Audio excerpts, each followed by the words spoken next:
Hi, and welcome back. In this video, we'll tackle an important challenge that frequently highlights the difference between intermediate and advanced Excel users. Custom cell formatting at its best. I hope you're as excited as I am. Let's get started.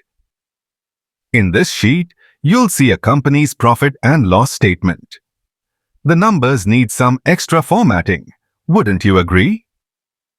First of all, we should always add a thousandths separator to make financials easier to read.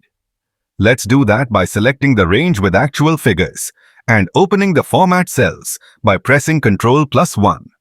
Then I'll select the number category, add a thousandths separator and 0 decimal places. After that, let's click OK.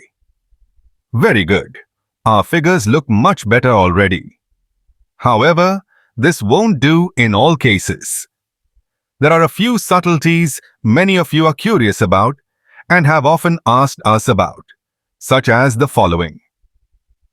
Displaying negative numbers in brackets, converting zeros to dashes, making negative numbers red in Excel. Well, in order to be able to do these three tricks, we need to fully understand the principles of custom formatting. How does it work in practice? When we open Format Cells and go to Custom, we'll see that there are a few pre-existing types of custom formatting. These are a bit difficult to comprehend and rather confusing initially. I also struggle to interpret the hashtags and the semicolon separators at first. You may ask, what is the underlying logic here? Don't worry. Things are fairly straightforward once you receive a proper explanation. When we start typing in this field, we create our own custom format. You should remember that we have 4 positions, each of them separated by a semicolon or a comma. The first position is about positive number formatting. This is what our positive figures look like. The second position commands Excel how to form negative numbers. In the third position, we define how zeros should be displayed. In the fourth and final one, we tell Excel how to format the text. Please remember that once we create a custom format, it remains saved and will also be available when we open new Excel files, which is really convenient and makes the whole effort more scalable. There are 2 main types of placeholders we can use for each of the 4 positions: a hashtag or a 0. The difference between them is that the hashtag indicates a variable number of digits to be displayed, whereas 0 is not so flexible. What do I mean? Let me show you. If I use 9 consecutive hashtags to tell Excel how to display positive numbers, the result is very similar to what we had earlier. We don't see the thousand separator anymore, not to mention that the numbers look the same as earlier. If, on the other hand, I decide to use the 0 placeholder and add 9 zeros in the first position, we'll get numbers formatted in the following way. So whenever we use zeros as placeholders, we'll obtain as many figures as we've indicated. We can say the number of figures is fixed in this case. The hashtag allows us to be flexible and adapts accordingly based on the number we have at hand.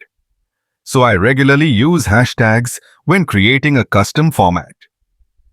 Okay, excellent. Let's go ahead and implement the desired custom formatting techniques.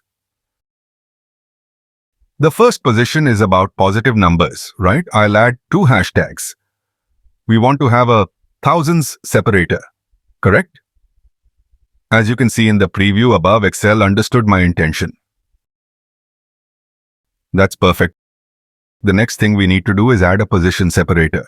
Similarly to what we do when typing formulas, we'll have to separate the positions with a comma or a semicolon, depending on your computer settings. In my case, the required separator is a semicolon. However, if you're unsure what yours is, you can double-check by closing this window and starting to write a formula. In this way, you'll see Excel's suggestion. Okay, next we would like to display negative numbers in brackets, yes? So I'll replicate what we have in position 1, but we'll also add brackets. This is our position 2. In the third position, we want to convert zeros to dashes. Hence, I'll simply add a dash. We don't need to do anything for position number 4. Let's close it and see the results of the changes we've applied. Beautiful, right? We're almost there. The final touch will be to make the negative numbers red. All I need to do is open the Format Cells custom menu and type red in the square brackets, in front of the second position of the custom format we created. And yes, you can also type blue, green, and some other colors. But please stick to the convention that numbers are typically shown in black or red. And bear in mind that in most cases, we only use black. So this is how you create custom formats in Excel. And I hope this lesson was a very useful one for you. Keep up the good work, and thanks for watching.